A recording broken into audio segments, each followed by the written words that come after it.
Olá, pessoal. Dando prosseguimento, então, ao que nós vínhamos falando sobre força gravitacional, eu decidi começar essa aula com um exemplo para ilustrar o quão fraca é a força gravitacional.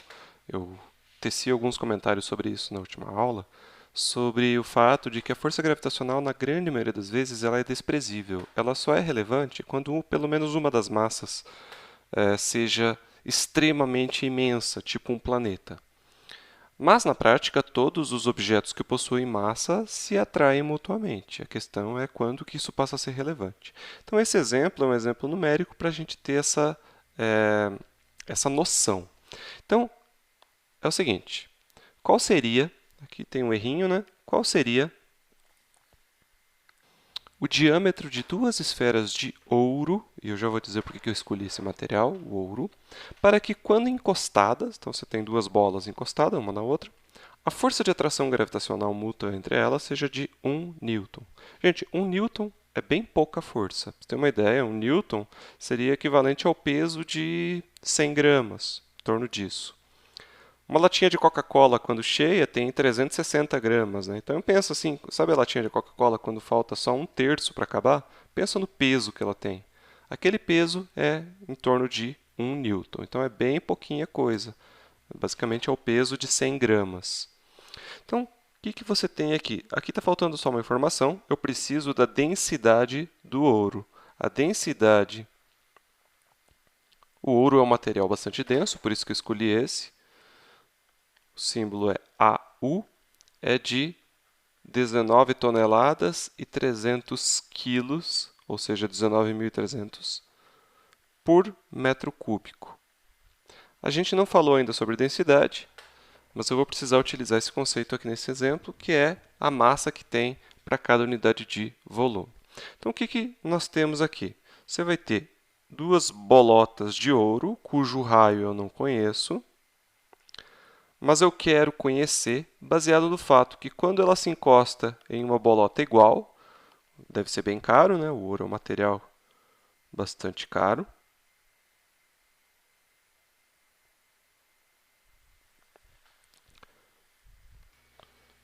Cada 28 gramas, que corresponde a uma unidade chamada onça, OZ, custa aí hoje em torno de $1.700. Então é bem caro. Então, você tem aqui o raio que eu desconheço, né? Daqui até aqui, supondo que são duas esferas iguais, você vai ter daqui até aqui outro raio. E ela vai estar sob a ação de duas forças gravitacionais, que são mútuas, né? Uma força gravitacional aqui e outra força igual aqui. Como é que eu escrevo essa força? Força gravitacional é igual àquela constante g vezes a massa da primeira vezes a massa da segunda. Supondo que são duas esferas iguais, elas vão ter a mesma massa, né? Dividido pela distância entre o centro de uma até o centro da outra, não até a superfície, como a gente discutiu, ao quadrado. Qual que é a distância entre os centros? É dois raios, né? O raio de uma até a superfície e depois o raio de outra até a outra superfície. Então, vai ser 2r ao quadrado. Portanto, g, massa vezes massa, vai ser m ao quadrado sobre 2 ao quadrado, 4r ao quadrado. Eu quero que isso seja igual a 1 newton. Então, vamos lá. Gm ao quadrado, quem que eu quero encontrar? O raio, né? Gm ao quadrado é igual a 4r ao quadrado. Qual que é a questão? Eu não sei a massa, mas eu posso encontrar a massa em termos de r, pois... Deixa eu fazer de outra cor aqui. A massa, a relação de densidade é o quê? Densidade usa esse símbolo ρ, parece um P, mas é um ρ. É a massa dividido pelo volume. No caso, se eu estou falando de uma esfera, o volume de uma esfera é o quê? 4πr ao cubo sobre 3. Portanto, se eu quiser isolar a massa nessa expressão, você vai ter a massa sendo escrita como 4πr ao cubo vezes a densidade, que é de 19.000, sobre 3.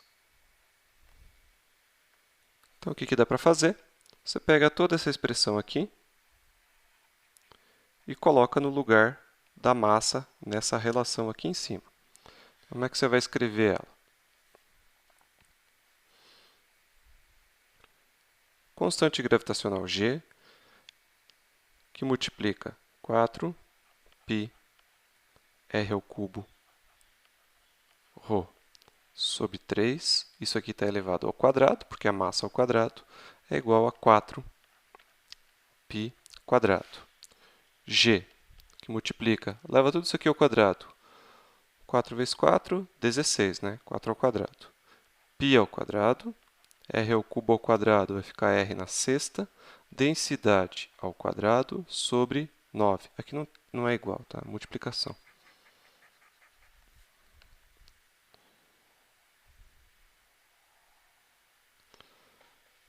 Sobre 9, né? 3 ao quadrado. Isso aqui vai ser igual a 4π quadrado. Desculpa, π quadrado não, r ao quadrado, né?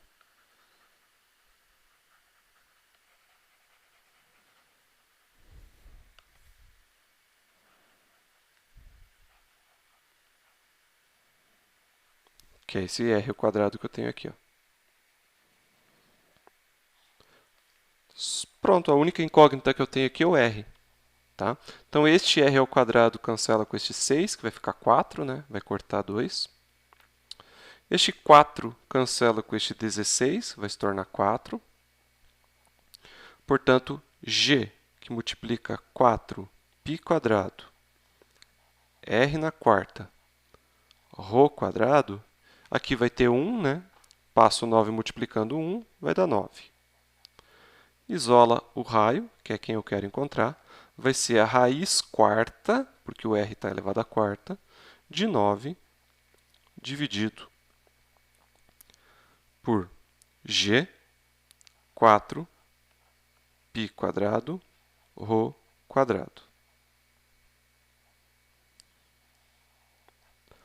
Pronto, só substituir os valores. Esse cara aqui é 6,67 vezes 10 na menos 11, e esse daqui é 19.300 ao quadrado. Você vai encontrar que o raio dessa esfera de ouro tem que ser de 1,74 metros. Parece pouco, mas é muito, tá, gente? Pensa, tem que ter duas esferas de ouro, que é um material super denso, de forma que o raio dele seja de altura de uma pessoa. Significa que a altura da bola de ouro como um todo seja duas pessoas em pé, porque é o diâmetro, né? É como se fosse duas pessoas aqui assim.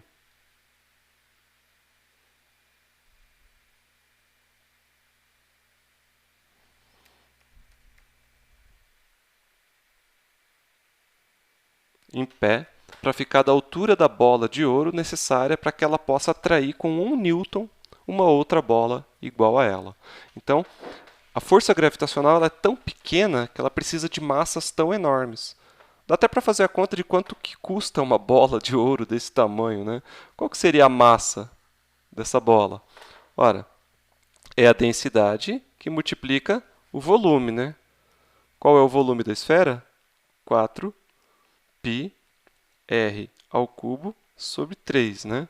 Portanto, 19.300, que é o valor da densidade, 4π, 1,74 elevado ao cubo sobre 3. A massa, em quilogramas, será de 425 toneladas. É muito pesada. Quase 426 toneladas. 425,886 quilos. Quanto custa cada quilo de ouro? Bom, deixa eu procurar essa informação. Então, já fiz a minha pesquisinha aqui, deu R$ 312 mil por quilo. Tá? Eu acho que antes eu falei R$ 1.700, é US$ 1.700 por onça. Então, onça Troy é uma unidade de medida equivalente a 28 gramas. Então, o preço, se você quiser construir uma bola dessa, o valor dela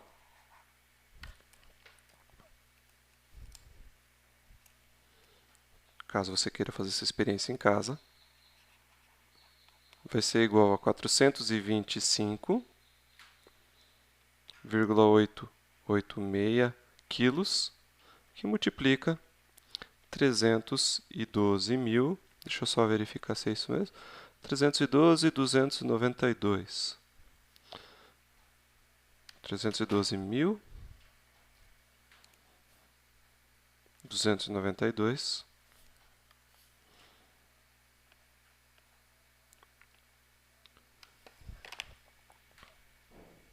reais, em reais agora, tá? Por quilo. Então, se você quiser construir uma dessa, você vai ter que desembolsar 133 milhões de reais. Esse é o custo para construir uma bola de ouro que possa atrair uma outra bola de ouro com 1 newton. Não sei se vale a pena, né, gente? Mas ia ficar uma bola bem bonita. Ah, essa vírgula aqui não tem, tá? É 425 mil quilos. 133 milhões de reais para construir uma bola. Esse exemplo é só para mostrar como a força gravitacional é tão pequena. Então você tem que ter coisas muito grandes para que a força seja relevante. Muito bem. Prosseguindo então o nosso estudo de força gravitacional, a gente então deu um sentido mais abrangente para a força-peso na última aula, onde a força-peso, que a gente vinha tratando desde lá do ensino médio como sendo massa vezes aceleração gravitacional, agora a gente começa a tratá-la como sendo de fato a força entre duas massas. Então a gente precisa também expandir o conceito de energia potencial gravitacional.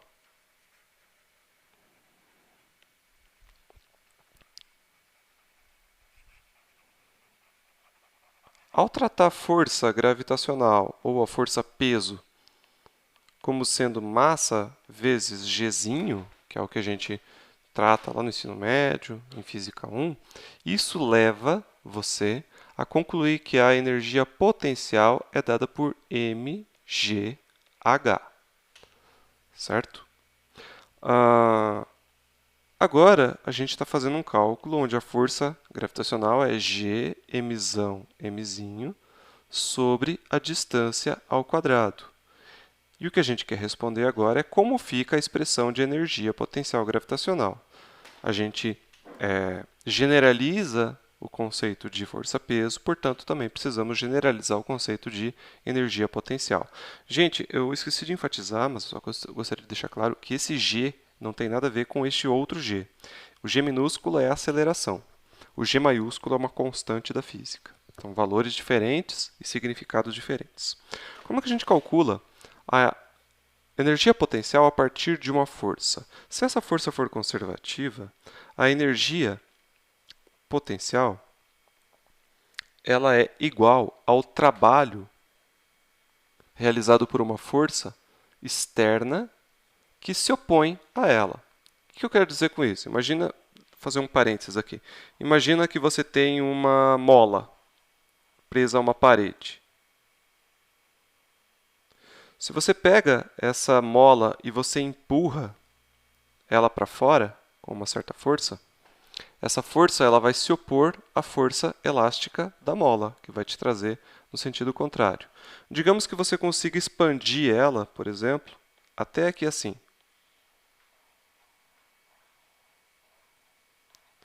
O trabalho que você realiza para trazer a mola de uma posição até a outra posição é uma energia que você gastou. Trabalho é energia gasta. Por quem? Por quem realizou a força externa. Para onde foi parar essa energia? Se a força for conservativa, essa energia vai ficar armazenada na forma de energia potencial gravitacional. Desculpa, energia potencial. Neste caso, seria potencial elástica. Então, nós precisamos calcular sempre um trabalho realizado por uma força externa para encontrar a expressão de energia potencial. No caso, nós não estamos tratando de força de mola, nós estamos tratando de força gravitacional. Então, a gente vai fazer este cálculo aqui da seguinte maneira. Pensa que você tem, então, algum objeto massivo bastante grande. Deixa eu fazer isso em outra página.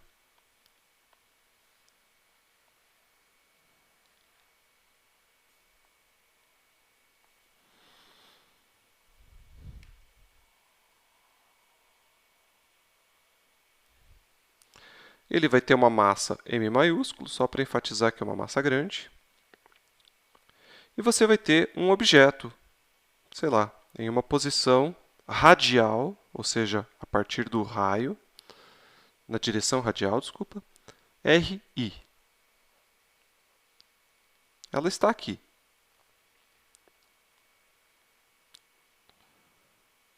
Obviamente que se você não fizer força nenhuma sobre ela, ela vai cair em direção à Terra. Só que existe uma força externa, uma força que traz ele para posições mais elevadas. Ele vai trazendo aqui sempre com uma força.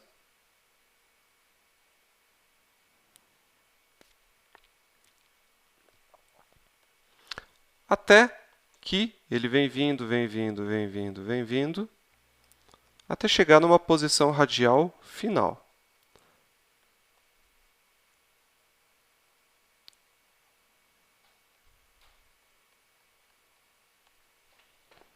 Então, essa força externa, sei lá, um foguete, Superman, alguma coisa empurrou ele daqui para lá. Esta alguma coisa, que não me interessa neste momento, o que é, só sei que existe, realizou trabalho, ela gastou energia fazendo isso. Essa energia gasta ficou armazenada em uma diferença de energia potencial gravitacional daqui até aqui. Eu acumulo energia neste meu objeto de massa m minúsculo. Quanta energia? O trabalho que é realizado. Se essa força fosse constante, o trabalho realizado é igual à força externa vezes ΔR, certo? Isso a gente calcula desde o ensino médio. Quando a força é constante. Quando a força não é constante,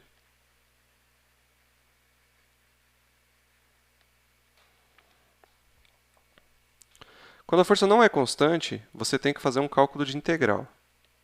Você tem que fraccionar esse meu trajeto em pequenos pedacinhos, onde a força pode ser considerada aproximadamente constante em cada pedacinho, onde cada pedacinho disso daqui é um dr, é um acréscimo de r. Então, este é um cálculo inicial, né? Por que eu tenho que fazer isso? Porque a força gravitacional depende de r, ela enfraquece quanto mais alto eu estou. Então, eu não tenho como considerar uma força constante ao longo de todo esse percurso aqui. Então, o que eu faço? Eu faço uma somatória infinitesimal, também chamada de integral, da força externa vezes dr, da posição inicial até a posição final. Quanto que tem que valer a força externa, no mínimo? No mínimo igual à força gravitacional que puxa essa massa para baixo. Então, o módulo, não o sentido, mas o módulo, porque o sentido é o oposto, né? Força gravitacional para baixo, força externa para cima. Mas o sentido, o módulo, desculpa, é igual, ou seja, o trabalho realizado vai ser igual à integral de g mzinho sobre r elevado ao quadrado dr de RI até RF. Tire as quantidades constantes de dentro dessa integral.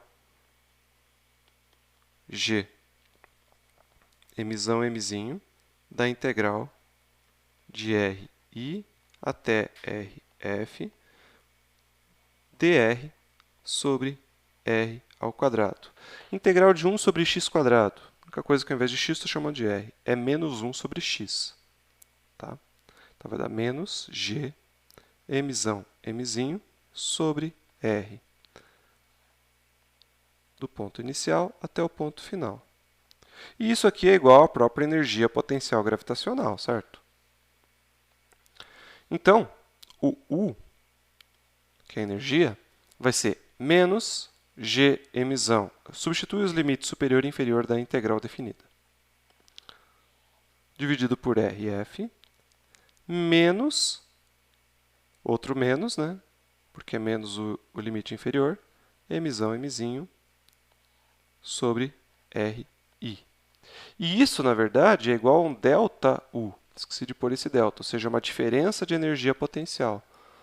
Ou seja, é igual a um UF menos um UI. Então, comparando, você consegue relacionar o UF com este termo aqui, ó. E o UI com este outro termo aqui. Portanto, a gente consegue generalizar essa expressão para não ficar falando em ΔU e falar em U, em qualquer posição radial. Ou seja, a energia potencial gravitacional em qualquer posição radial. Aqui nós estamos sempre falando de pares, tá? Nós só estamos considerando sempre massas de duas em duas. Ou seja, como se a gente conseguisse varrer o universo. Tira todas as massas, deixa só duas. Óbvio que isso não é possível de fazer, mas considera que as outras massas estão tão longe que a influência delas é desprezível. Então, a gente tem só este r, a distância radial, de uma massa menor para uma massa maior. Então, isso vai ser igual a menos g, a massa maior, a massa menor, dividido pela distância radial do centro de uma até o centro da outra. Então, veja que é uma expressão bastante diferente, deixa eu mudar de página aqui, do que a gente fazia lá na Física 1, que era uma expressão mais simples.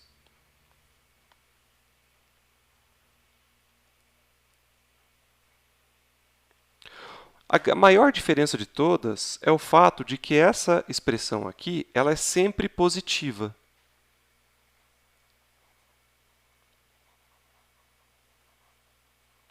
Já a expressão mais geral, que é o que a gente acabou de encontrar aqui, ela tem um sinal de menos na frente.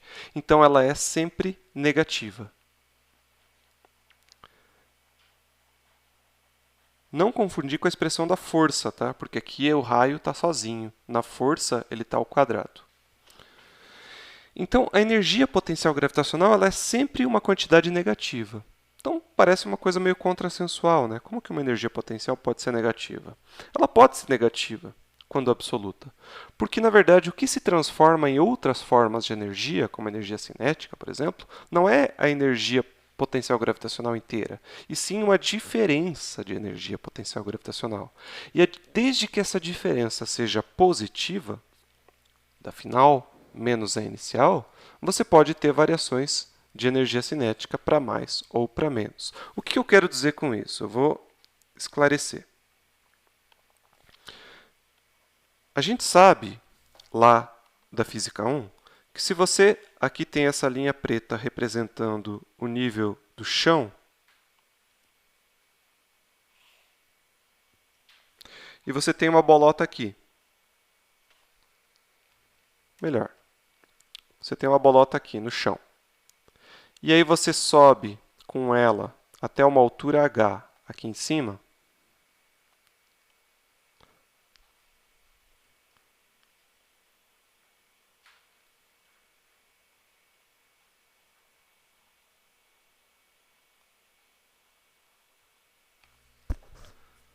A energia potencial gravitacional, a gente costuma dizer que é mgh. Na verdade, isso daqui não é a energia, e sim o acréscimo de energia potencial que ela ganhou. Ou seja, ela aumentou a sua energia potencial por ter ganhado altura. Agora, aqui na Física 2, o que a gente está falando? Que aqui ela tem um U inicial e lá ela vai ter um U final. Ambos são negativos, porque o U inicial é igual a G emissão, mzinho, sobre o raio do planeta Terra. Afinal de contas, isso aqui parece plano, mas é um círculo, né? Isso aqui é a superfície da Terra. Apesar de que tem os doidos que dizem que a Terra é plana, mas aqui nós não somos doidos, né? Somos pessoas pensantes. Então, a Terra não é plana, a Terra é circular. circular não, esférica. Então, se ela é esférica, essa distância aqui não é zero, porque é a distância até o centro do planeta Terra. Então, tem o centro lá dentro. E essa é a energia potencial gravitacional inicial.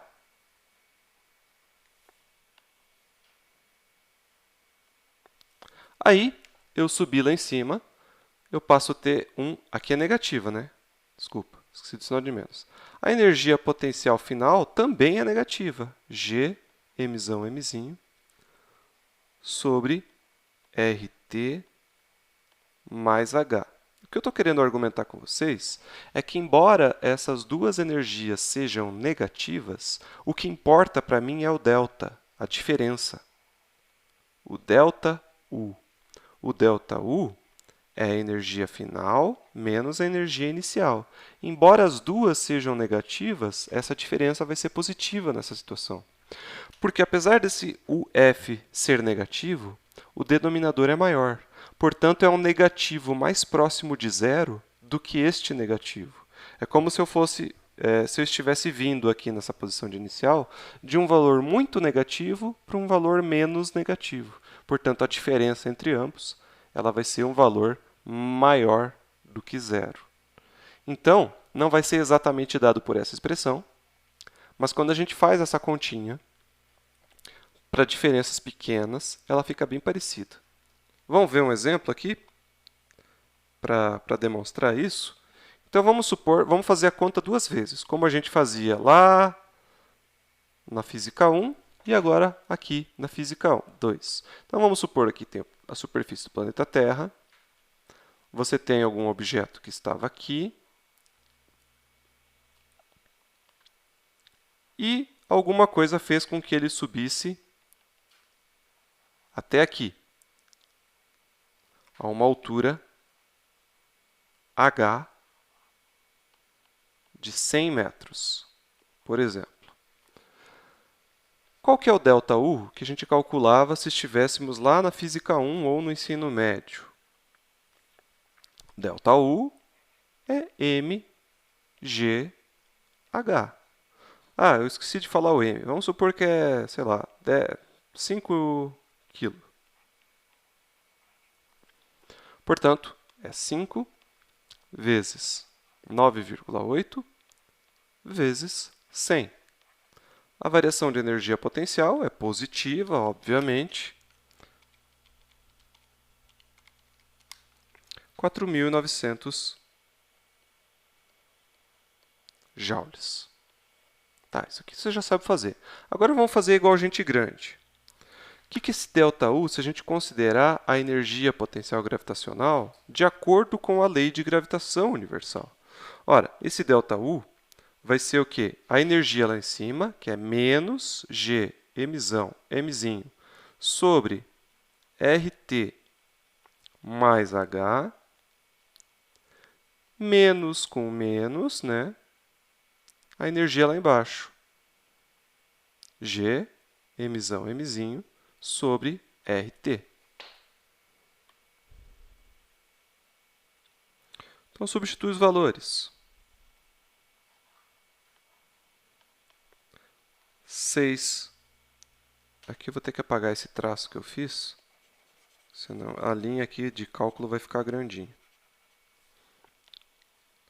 Menos 6,67, 10 na menos 11, massa do planeta Terra, 5,98, 10 na 24, vezes 5, sobre raio do planeta Terra,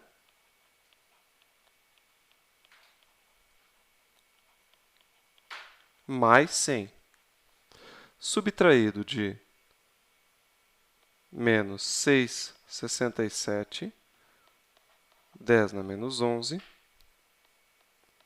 5,98, 10 na 24, vezes 5, sobre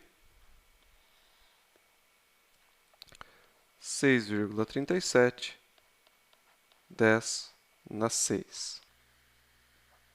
Então, veja, fazendo essa continha meio comprida aqui, você vai encontrar um ΔU, ou seja, uma diferença de energia potencial de 4.914 joules, que é um valor semelhante ao que a gente encontrou aqui, mas não é igual, né?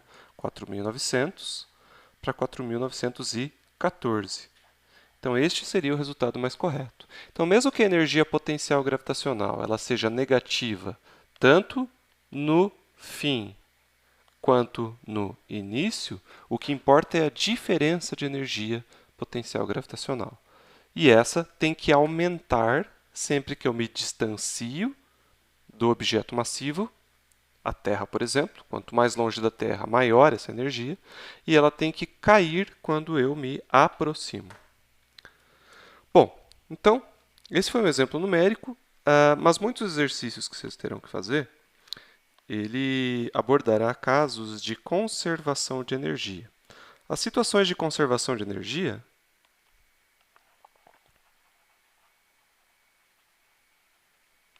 mecânica,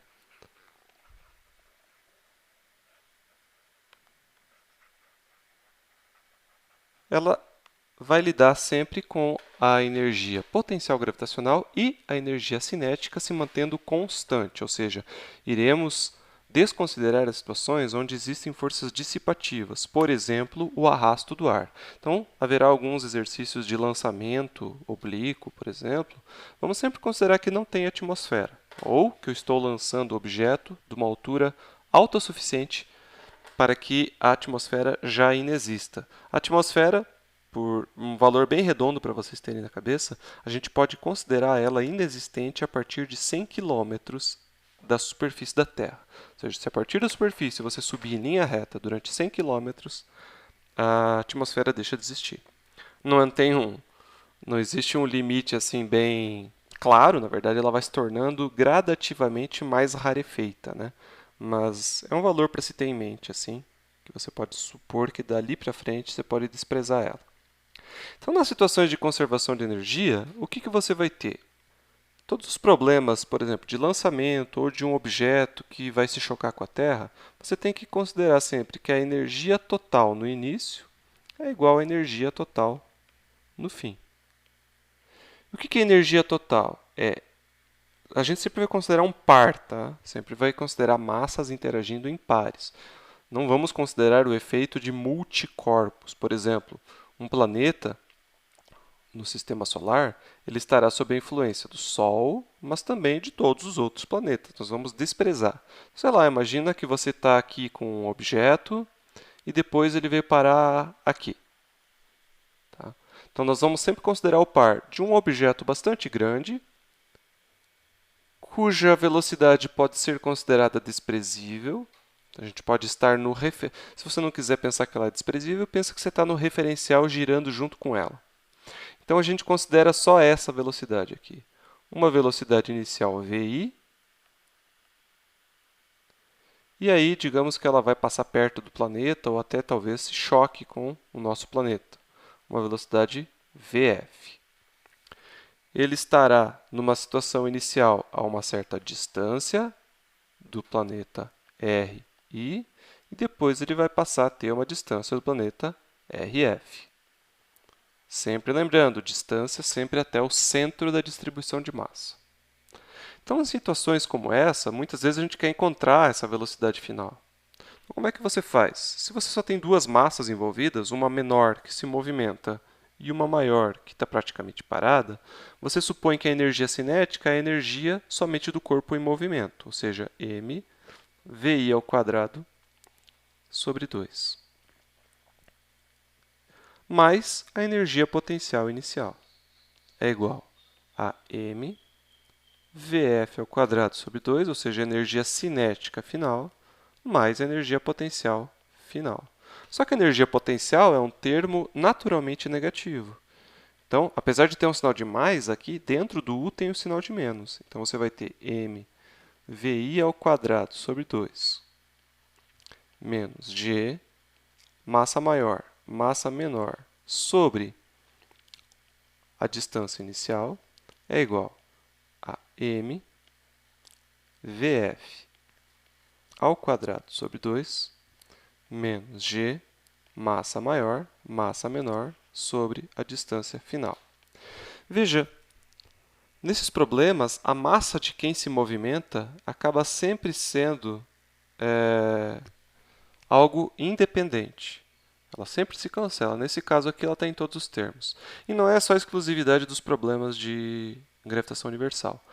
Todos os movimentos onde a única força atuante é a força gravitacional, a massa de quem está em movimento não influencia em nenhuma grandeza de tempo, de movimento, de velocidade, nem nada. Isso, por exemplo, se você pegar um pêndulo, como a gente vai ver mais adiante na disciplina, o pêndulo é um objeto que fica oscilando de um lado para o outro quando suspenso por algum fio, um barbante. A massa de quem está balangando ali, ela nunca vai ser uma variável que muda as grandezas da dinâmica. Ou então, um sistema de plano inclinado, por exemplo. Eu quero descobrir o tempo que leva para descer o plano inclinado, ou então a velocidade com que ele vai terminar o seu trajeto. A massa sempre é algo que não influencia no resultado. Então, aqui também, a massa m minúscula acaba se cancelando. Agora, a massa m maiúsculo, que é quem produz essa força, essa sim é importante. Veja que essa não se cancela. Está aqui, ó, e aqui. E aí, você vai isolar a variável que te interessa. Ou, digamos que eu possa dar uma velocidade final e quero saber a distância em que ela estará nessa velocidade, ou ao contrário. Então, essa é a equação de conservação de energia que você vai usar a depender da situação. Então, vamos pegar uma situação aqui para fazer um outro exemplo, que é um exemplo que vocês também estão acostumados a fazer, só que daquele jeito mais restrito, em que a força gravitacional é dada por mg, ou seja, massa vezes aceleração gravitacional. Só que vamos agora tratar como gente grande, ou seja, supondo qualquer distância e, portanto, a sua forma geral de energia potencial gravitacional. Então, vamos pegar aqui um lançamento oblíquo.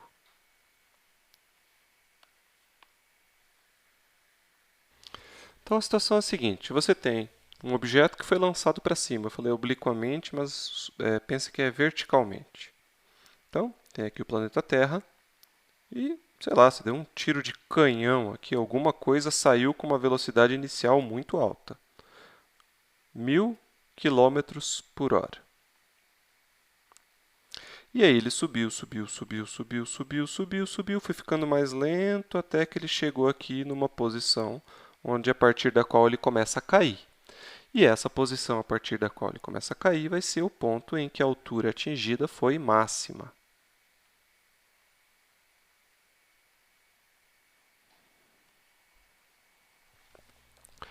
E eu quero saber qual é essa altura. Só que eu quero saber ela de duas maneiras. Primeira é o jeito que a gente faz lá no ensino médio ou em Física 1, que é supondo a aceleração gravitacional constante, 9,8. Isso só é válido nas proximidades da superfície da Terra. E eu também estou desprezando o arrasto do ar, ou seja, é um sistema conservativo. É longe de ser verdadeiro, mas é só para fins didáticos. Então, a letra A é bem simples. Você vai ter o quê? A energia inicial é igual à energia final. Como é que você calcula essa energia? Cinética mais potencial. Então, m v0 ao quadrado sobre 2. Neste caso aqui, onde a aceleração gravitacional é constante, a energia potencial tem aquele jeito de escrever que é o mgh. Só que aqui o h é zero no início, né? Está sendo lançado da superfície. E no final é m, velocidade final ao quadrado sobre 2, isso aqui é energia cinética no fim, mais mgh que eu quero encontrar. Novamente, Independente de ser de um jeito ou de outro, a massa de quem se movimenta sempre acaba sendo irrelevante para o resultado. Além disso, aqui no fim, a velocidade, no momento em que ele atinge a altura máxima, a velocidade é nula, né? Então, este termo aqui é zero. Então, você vai ter que velocidade inicial ao quadrado sobre 2 é igual a g vezes h'. Então, a altura máxima atingida vai ser velocidade ao quadrado sobre 2g'. Então, fazendo a conta, essa velocidade aqui, tá? Ela está dada em quilômetros por hora, só para a gente ter uma noção melhor de quanto ela é. Mas a velocidade que nós vamos usar é em metros por segundo para ficar em sistema internacional, tá? Deixa eu até escrever aqui. A velocidade em metros por segundo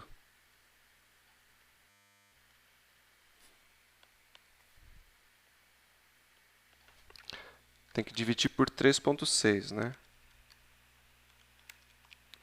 Então, vai ser 277,78.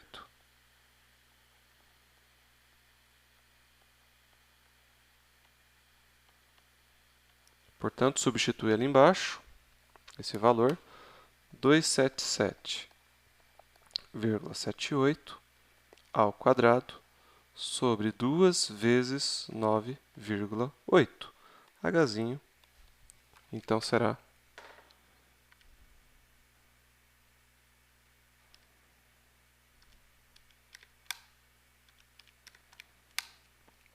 3.937.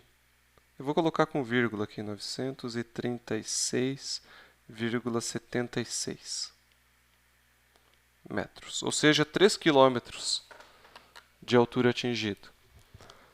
Isso aqui desprezando o arrasto do ar, tá, gente? Se você colocar o arrasto do ar, isso aqui cai para bem menos, ele não vai atingir tanto altura assim. Isso aqui é tranquilo, né? Basicamente é essa expressão aqui, ó. Só substituir os valores.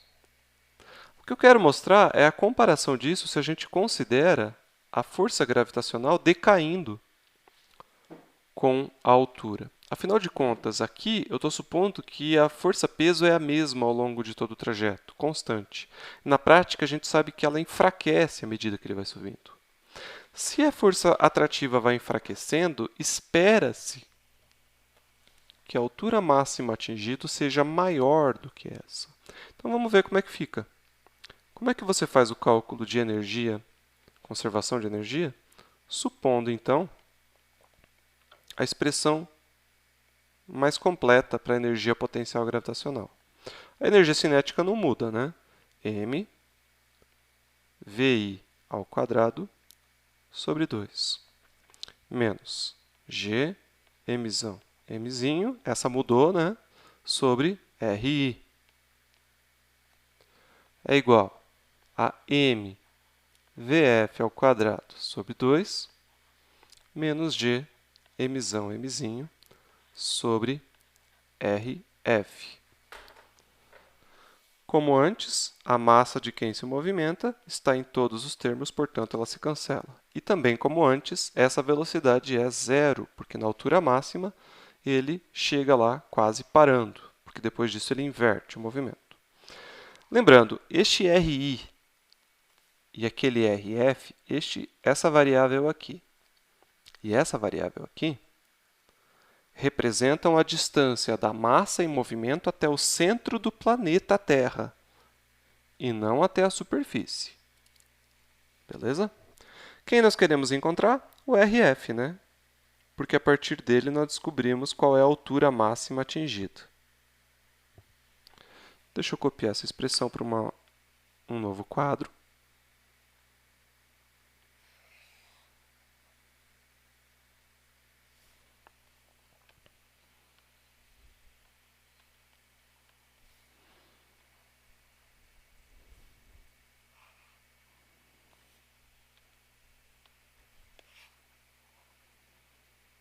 Então, vamos lá. Daqui para frente é trabalho algébrico. Então, vamos isolar esse cara. Eu quero que ele fique positivo. Então, eu vou inverter o sinal desses dois outros. Então, vai ficar G, Mzão, sobre RF é igual a G, Mzinho, sobre RI, menos VI quadrado sobre 2. Vou tirar o mínimo múltiplo do lado direito para deixar em uma fração só. Gmzão sobre RF é igual. Aqui você fica 2RI no denominador. Aqui vai ter um 2 em cima. E aqui vai ficar um RI em cima.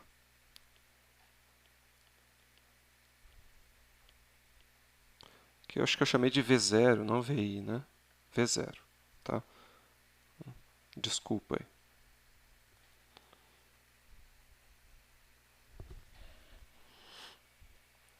Quem eu quero encontrar? O RF está no denominador.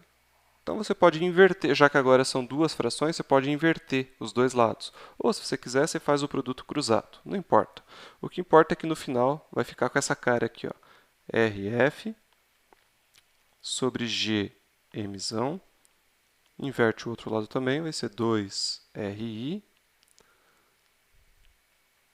sobre 2Gmzão menos V0 ao quadrado RI. Passa esse Gm multiplicando para o outro lado.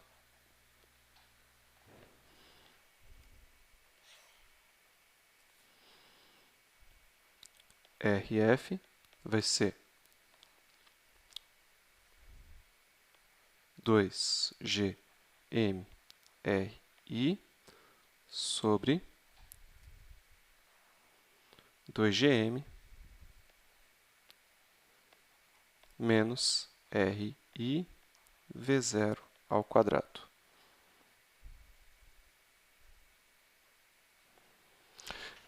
Mas, o que é o RF?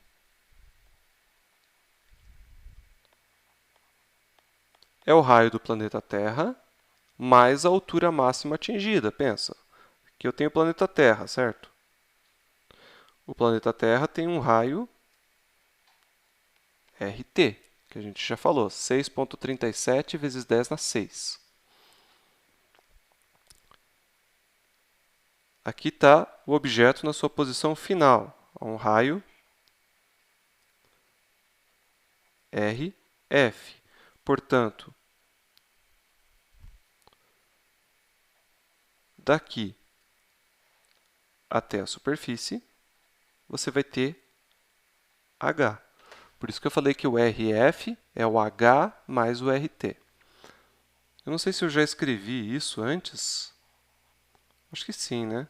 O raio do planeta Terra, 6,37, 10 na 6 metros. Massa do planeta Terra, 5,98, 10 na 24 quilogramas. Se você substituir, portanto, todos os valores, o RI aqui, como ele foi lançado da superfície, é o próprio raio do planeta, RT. Substitui todos esses valores, você vai encontrar RF igual, vai dar um número grande aqui, né? 6.373.927,28 metros. Ué, será que sobe tanto assim? Antes dava 3 quilômetros? É que aqui tem o RT, né? Que é o raio do planeta Terra. O H, que é a altura máxima atingida, é a distância radial final menos o raio do planeta Terra. E isso aqui será 3.927,28 metros. Então, compara aqui, ó. 3 quilômetros, 927 metros, enquanto antes deu 3 quilômetros, 936 metros. Então ficou bem parecido, mas não ficou igual, né? Talvez você possa estar se perguntando, aqui deu parecido, mas deu menor, né?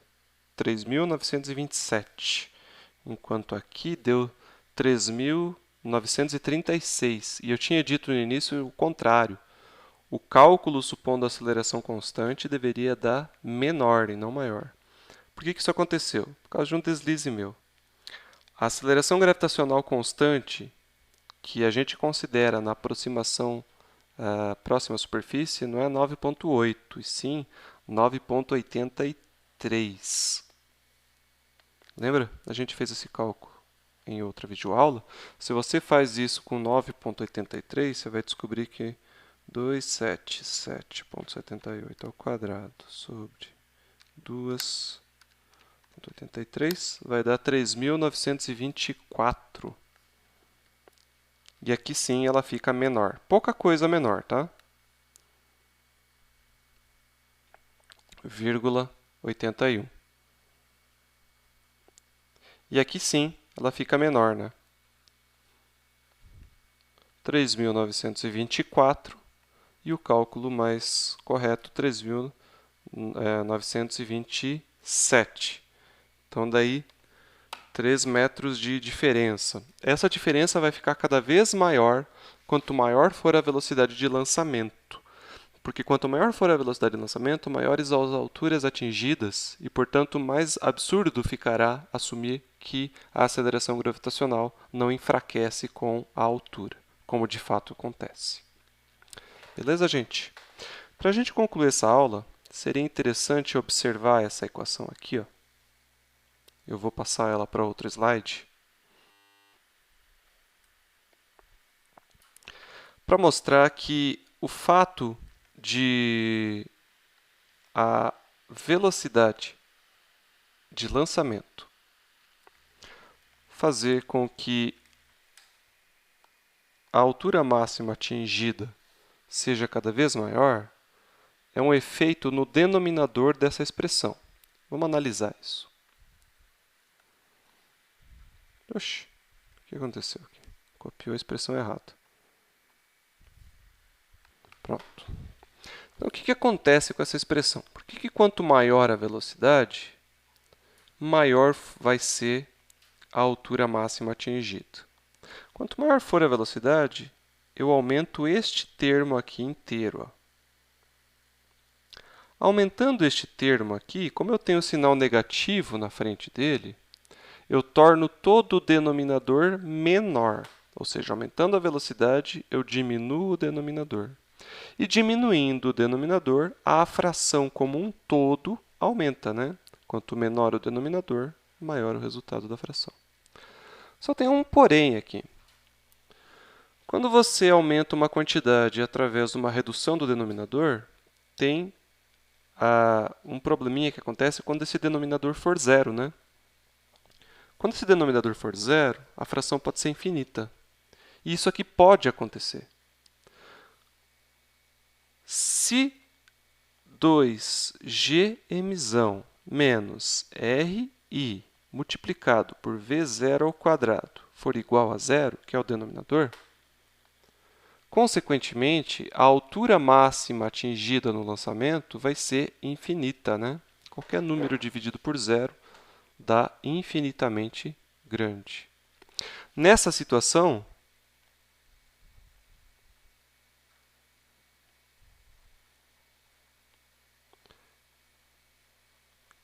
essa velocidade de lançamento v0 passa a ser denominada velocidade de escape. E velocidade de escape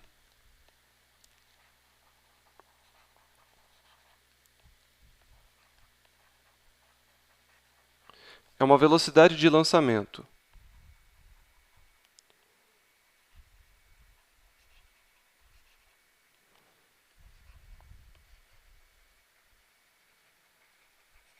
tão elevada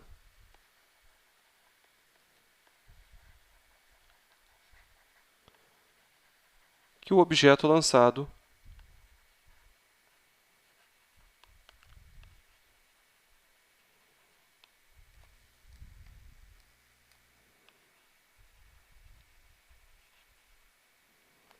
não volta, ou seja, ele só sobe.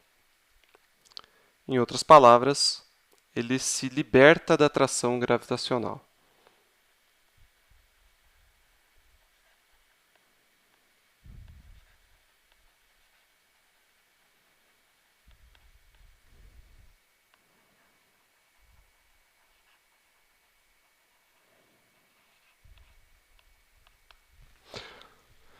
Nessa expressão aqui, então, você vai ter o quê? Que igualar isso aqui a zero e isolar o VESC, né? Portanto, 2G mzão. Esse m pode ser a massa da Terra ou a massa de qualquer outro estrela, planeta, satélite que você queira lançar um objeto sem que ele retorne para a superfície desse corpo. Menos r inicial, velocidade de escape ao quadrado igual a zero. Portanto, a velocidade de escape, a velocidade de lançamento para que não haja retorno, é de raiz quadrada de 2g mzão sobre ri. Então, quando você lança um objeto com esta velocidade, o que vai acontecer? Você lançou com a velocidade de escape. Se você lançar com ela com uma velocidade menor do que a velocidade de escape, ela vai subir, subir, subir, subir, a velocidade vai tender a zero, a uma altura finita e voltar. Agora, quando você lança ela com a velocidade de escape, ele vai diminuindo a velocidade à medida que sobe. E vai caindo, e vai caindo, e vai caindo, e ele vai tendendo a zero. Ou seja, a velocidade vai tender a zero. Só que ela tende a zero. Deixa eu fazer de outra cor aqui. A velocidade tende a zero à medida que a distância tende ao infinito. Então, se você pensar que existe um lugar hipotético chamado infinito, quando ele fica muito, muito, muito, muito longe, ele chegará lá com uma velocidade nula. Chega lá parado. Agora, a velocidade de escape não é uma velocidade definida como sendo a única velocidade para que o corpo se liberte. E sim, é uma velocidade limite. Qualquer velocidade acima da velocidade de escape, o objeto vai se libertar da atração gravitacional daquele corpo maior a partir do qual ele for lançado. A diferença de você lançar um objeto com uma velocidade maior do que a velocidade de escape é que ele vai chegar nessa distância infinitamente grande com uma velocidade constante, maior do que zero. Enquanto na velocidade de escape, ele chegará a distâncias muito grandes com velocidades praticamente nulas. E muito importante, não necessariamente você precisa lançar o objeto da superfície. Por exemplo, eu posso ter uma nave espacial, um satélite, eu não sei, que está em órbita em torno da Terra e não na superfície da Terra. Então, eu tenho um objeto aqui. Ó. Estação Espacial Internacional, não sei. Mas a partir daqui, eu quero que ele receba um impulso e atinja a velocidade de escape. Então, ele não necessariamente precisa estar na superfície. Quando ele não está na superfície, a distância que você vai considerar é a distância sempre até o centro do planeta, a partir da qual você precisa que ele se liberte. Obviamente que se você quiser que ele seja lançado a partir da superfície, você vai ter aqui a distância igual a RT. Supondo que você queira lançar da superfície da Terra um objeto que só suba e nunca mais volte para a Terra, atinja posições infinitamente grandes e, obviamente, desconsiderando o efeito da atmosfera da Terra, porque este cálculo supõe uma conservação de energia, é de lá que veio essa expressão, onde nós desconsideramos o efeito da atmosfera, a gente pode calcular a velocidade de escape da Terra.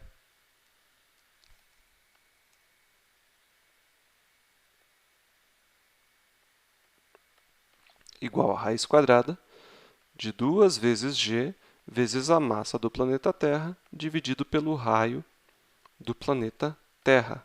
Isso daqui é algo como 11.200